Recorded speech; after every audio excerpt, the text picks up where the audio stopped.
안녕하세요. 국립창원대학교 사학과에서 학생들 가르치고 있는 구지훈 교수라고 합니다. 이탈리아 붕괴 전조, 한국도 시작됐다?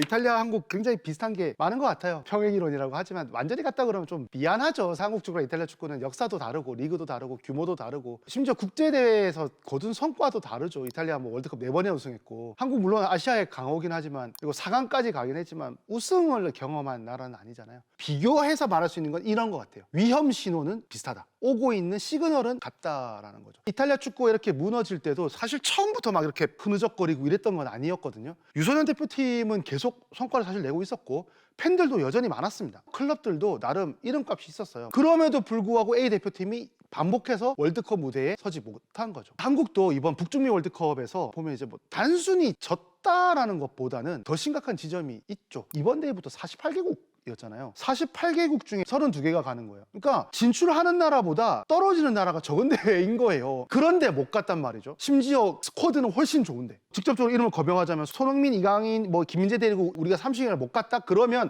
우리가 납득할 수 있는 이유는 하나밖에 없습니다. 상대가 우리보다 잘했으면. 근데 이번 대표팀에 대해서 국민들이나 저도 마찬가지로 공분을 느끼고 있는 건 이 부분인 것 같아요. 우리가 맞붙었던 3경기가 정말 그 상대팀이 다 기깔나게 잘해서 우리도 막 피 터지게 싸웠는데 저기가 너무 잘해서 우리가 못했다? 그게 아니라, 이런 표현 써도 될지 모르겠는데 월드컵 진출의 전통 혹은 빛나는 스타, 이런 것들이 망가진 시스템을 과연 얼마나 어디까지 가려줄 수 있을 것인가. 이것이 이탈리아의 예에서 우리가 받을 수 있는 위험 시그널이 아닌가, 그렇게 생각이 듭니다. 우리가 월드컵 11회 연속 진출인데 16강 진출한 횟수보다 탈락한 횟수가 훨씬 많죠. 근데 그렇다고 해서 우리나라 국민들이 탈락했다고 그렇게 분노하고 그랬나요? 그렇지 않아요. 단순한 탈락이 절대 아니고요. 결과도 나쁘고 경기 내용은 더 나빴고요. 다 얘기하진 않겠지만 남아공전, 특히 마지막 제 살아생전에 최악의 경기였습니다. 심지어 이번 그 남아공전 이전에 많은 전문가들이 꼽는 한국 월드컵 역사상 최악의 경기가 2014년 알제리전 이런 거잖아요. 남아공전이 더 최악이에요. 이거는 축구가 아니에요. 한 가지만 딱 말하자면 점유율. 한때는 점유율 축구가 지배했던 건 담론이었던 적도 있죠.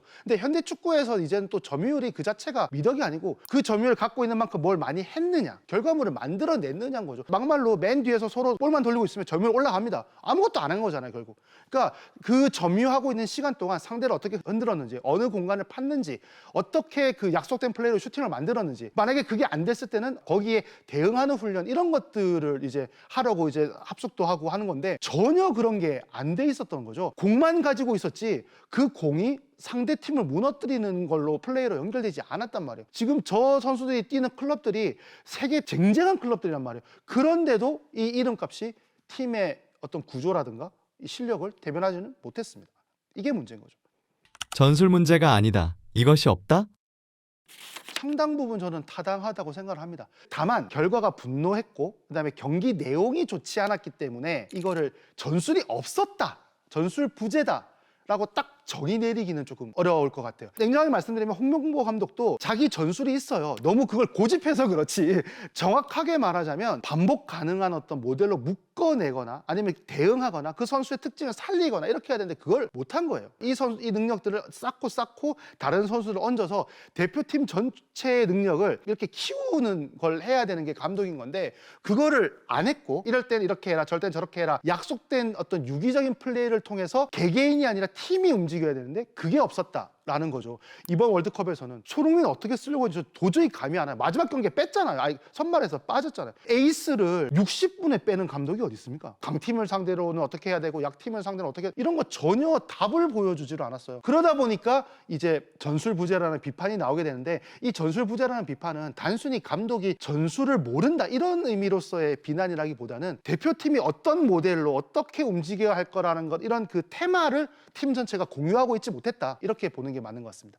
2006년 우승 이후에도 이름값은 남아있죠. 근데 그 전통과 그 스타 선수들이 있으면 뭐예요? 경기력이 안 나오니까 결국 진 거잖아요. 이탈리아의 교훈이라고 하는 거는 분명합니다. 현재 어떤 강국 혹은 몇몇 스타 선수들의 이름값으로는 어느 정도로는 비빌 수 있을 거예요. 하지만 결국 전반적인 시스템 자체가 낡아져 버리면 회복할 수 없는 결과까지 가버린다는 거죠. 한국도 사실 벤투의 성공 이후부터 그런 경계선에 지금 와 있는 게 아닌가. 11번 동안 계속해서 어쨌든 진출을 하다 보니까 이게 이게 가려졌어요. 낡아버린 시스템을 아주 그럴듯하게 가리고 있는 거죠. 2026년 한국 축구의 실패라고 하는 것은 월드컵에 나가긴 나갔으니까 못 나간 실패가 아니에요. 거기서 뭘 했는지를 아무것도 보여준 게 없는, 이런 표현 좀 죄송하지만 비행기 타고 나갔다 온 그런 월드컵이 돼버린 게 실패라고 할 수 있겠죠. 홍명보 감독도 많은 분들이 납득을 못해서 그렇지 팩트로 보면 월드컵 탈락 뒤에 사임한 거 맞아요. 사임하는 모습이라든가 태도라든가 진정성이라든가 이런 게 문제가 되는 건데, 근데 여기서 멈추면 안 된다는 거죠. 한국, 이탈리아뿐만이 아니라 쇠락하고 있는 국가대표팀을 갖고 있는 나라면 다 마찬가지인 것 같아요. 이번 그 월드컵 실패 사태가 단순히 경기장 안에서만의 문제가 아니라는 건 이번에 정치권에서도 이미 드러났잖아요. 대통령이 대놓고 이거 특별감사해라 뭐 이렇게 얘기를 할 정도였으니까요. 그리고 여러 기사라든가 아니면 이번 월드컵 감독 선임부터가 사실은 불공정성 시비에 휘말리기도 했고요. 이 문제에 대해서 이미 뭐 국민신문고나 국회 소관위원회 민원이나 이런 것들이 이미 들어간 걸로 알고 있습니다. 모든 스포츠 기관들은 하나같이 얘기합니다. 우리는 정치와 완벽하게 떨어져 있다는 것을 외치긴 하지만 스포츠가 정치적 사건에서 소비된다는 것은 굉장히 비극이거든요. 근데 이런 얘기가 계속 나온다는 것은 결국은 대표팀 감독 선임부터 이미 사회적 공정성의 문제로 번졌다는 거고, 축구협회가 벤투 이후에 가져왔던 그 거버넌스나 행정 처리의 과정 이런 것들이 국민적 신뢰를 잃었다인 거죠, 결국은. 대한축구협회 이미 알고 있었다? 문서 보면 사실 알고 있었어요. 대한축구협회가 2026년 사업계획안 공개를 했거든요. 거기에 보면 문제의식 들어가 있어요. MIK 그 연계 대표팀 운영 시스템 구축 이런 것도 들어가 있고, 여기에 이제 대표팀 가치라든가 연령대별 감독들 기술 교류라든가 이런 거 다 들어가 있습니다. 그러니까 협회도 대표팀 운영이 감독 개인의 역량만으로 안 되고 연령별 대표 감독이라든가 이런 것들하고 연계해야 된다는 걸 알고 있었다는 거예요. 안타까운 게 사업 계획안이나 이런 보고서 상에는 있어요. 근데 이번 월드컵 상에서는 최소한 벤투 이후에 있었던 4년간에는 그 연결성이 보이지 않았다는 거죠. 피파의 트레이닝 센터가 2024년에 이제 서울에서 아카데미 뭐 이런 거를 하면서 한국을 피파 트레이닝 센터 5개 시범국 중에 하나로 이제 소개를 했거든요. 근데 여기에 보면 이런 것들이 있어요. 관련자께서 발언한 것 중에 축구 연맹이 리그나 클럽 아카데미나 뭐 이런 것들과 충분히 교류하지 않았고, 또 엘리트 유소년들의 성장에 이 아카데미가 얼마나 중요한데 일찍부터 더 교류하지 않았느냐, 이런 것들을 보여주는 부분도 있었습니다. 이건 어떻게 보면 굉장히 자기 진단으로서 중요한 부분이죠. 한국 축구의 문제, 유소년이 없다는 게 아니죠. 축구학교도 있고 유스도 당연히 있고요. 근데 이 아까도 계속 말씀드렸습니다만 같은 철학과 같은 경로, 그다음에 청사진 장기 계획 안에서 순차적으로 잘 선순환하고 있는가의 연결의 문제거든요. 문서상에는 좋은 말들 되게 많아요. 근데 그게 아까도 말씀드렸듯이 문서가 아니라 현장에서 나와야죠. 이탈리아도 문서가 없어서 무너진 게 아닙니다. 협회도 수많은 보고서를 내고 문제들을 알고 있었어요. 근데 써놓으면 뭐합니까? 안 바뀌는데. 그나마 지금 실패해서 정신 차리면 괜찮을 텐데 이게 만약에 계속 이어진다면 더 참담한 미래가 있겠죠. 축구 강국들의 두 가지 공통점?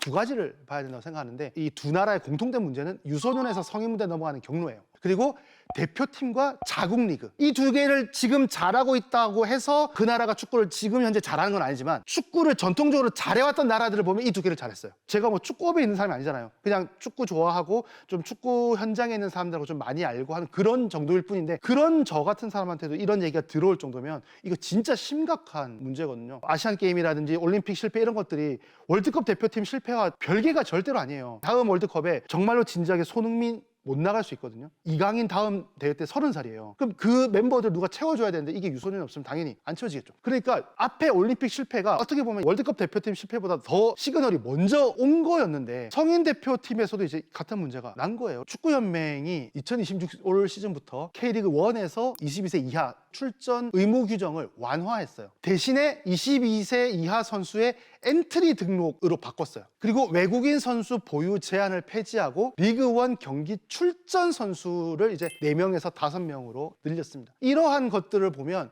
연맹이 추구하는 바는 분명히 경기력을 올려서 리그의 경쟁력이나 상품성 높이겠다, 이게 이제 이유가 됐거든요. 협회와 연맹은 또 달라서 연맹이 취한 이런 조치를 비판만 할 수는 없어요. 왜 프로입니까? 돈 받으니까 프로잖아요. 그러니까 당연히 상품성이 높아야 돼요. 팬이 찾아와야 되고, 경쟁하려면 좋은 선수 데려와야죠. 팬들의 눈높이가 여기에 가 있단 말이에요. 리그나 연맹이나 클럽에서는 괜찮은데 대표팀은 그렇지 않단 말이죠. 그러면 대표팀에서 젊은 선수들의 출전 기회는 어떻게 보장할 건지, 그 다음에 외국인 선수를 4명에서 5명을 쓰게 되면 꼭 22세 이하가 아니더라도 비싼 돈 주고 용병을 쓰니까 자국 선수가 아예 또 못 뛰게 될 테니까 이것이 리그 수준이나 국내 선수의 육성 이런 거하고 또 어떻게 충돌할 것인가, 그다음에 인센티브는 어떻게 할 것인가, 굉장히 많은 실제적인 문제들하고 부딪히기 때문에 연맹과 대표팀은 좀 다를 수밖에 없습니다. 연맹이나 클럽은 반드시 성적, 팬, 재정, 스폰서, 계약 생각해야 되고요. 그래서 유소년 육성을 클럽의 선의에만 맡길 수는 없습니다. 어쩔 수 없이 협회나 리그가 같이 손을 잡고 설계를 해야 되는데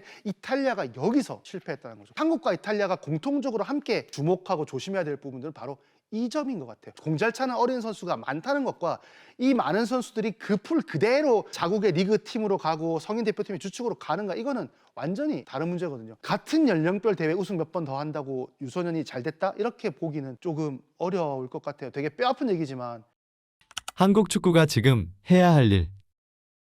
일단 이번 월드컵만 놓고 봤을 때 가장 큰 모든 문제의 시작은 바로 대표팀 감독의 불공정한 선임이었습니다. 그래서 이 감독 선임 시스템의 투명성, 이게 가장 먼저 우선적으로 회복이 돼야 될 것 같아요. 지금 다음 감독 맞추는 게 지금 목표가 아니잖아요. 어떤 기준으로 어떤 비전을 갖고 있는 그런 사람을 뽑을 것인지 감독을 점검해서 선임하는 게 중요하고요. 한국 축구를 오래 봐오신 분들이 하시는 말씀이지만 철학, 경기 모델, 이거 필요하죠. 감독은 바뀔 수 있지만 시스템이 만들어져 있으면 그 모델을 그대로 유지할 수 있듯이 한국뿐만이 아니라 어느 나라도 감독 바뀔 때마다 그 축구 바뀌는 팀 대선은 조금 곤란합니다. 우리나라 선수들의 장점이라든가 국제 무대 현실 이런 걸 정확하게 판단해서 대응할 수 있는 이런 그 장기적인 비전이나 모델도 필요할 것 같고요. 그다음에 프로축구 연맹과 K리그의 인센티브 같은 것들, 이런 것들도 맞춰야겠죠. 대표팀은 젊은 유망주나 잘하는 선수들이 성장하기를 당연히 바라죠. 그래야 주축이 될 테니까. 하지만 계속 말씀드렸듯이 이 선수가 소속된 클럽은 당장의 성적과 상품성을 본단 말이에요. 그러면 이제 뭐 출전 시간이라든지 유소년이라든지 임대 혹은 뭐 2군 리그 여러 가지 이런 것들을 원활하게 돌아가는 굉장히 스마트한 그런 제도나 이런 걸로 묶어야 할 것 같고, 이거를 자산 삼아서 다음에 어떻게 할 건지 우리의 어떤 정신적, 기술적 자산으로 삼아야겠죠. 특히 또 이번에 뭐 천안에 축구 종합센터 이번에 새로 지었잖아요. 이거 뭐 잘 활용하면 한국 축구의 미래가 될 수 있는 큰 요람이 될 수 있습니다. 분명히 알았으면 좋겠어요. 차이라고 하는 것은 그럴듯한 번쩍거리는 건물 있고 없고가 아니라 어떤 비전을 갖고 있는가, 이게 이제 몰락한 혹은 실패한 팀이 다시 부활할 수 있는 가장 정확하고 단순하면서도 강한 그런 대책이 아닐까, 그런 생각이 듭니다. 한국 축구가 지금 해야 될 건 그거 같아요. 진짜 월드컵에 그냥 연속 진출하는 걸로 만족할 것인가, 아니면 진출할 때마다 월드컵에서 어떤 족적을 남길 것인가, 이게 중요할 것 같습니다. 그렇기 때문에 이미 이탈리아가 준 저 시그널을 우리는 결코 무시해서는 안 되겠다는 거죠. 오늘 제가 준비한 내용은 바로 여기까지입니다. 네, 들어주셔서 감사합니다. 영상이 유익하셨다면 KNN 스피치 구독, 좋아요, 알림 설정 부탁드립니다.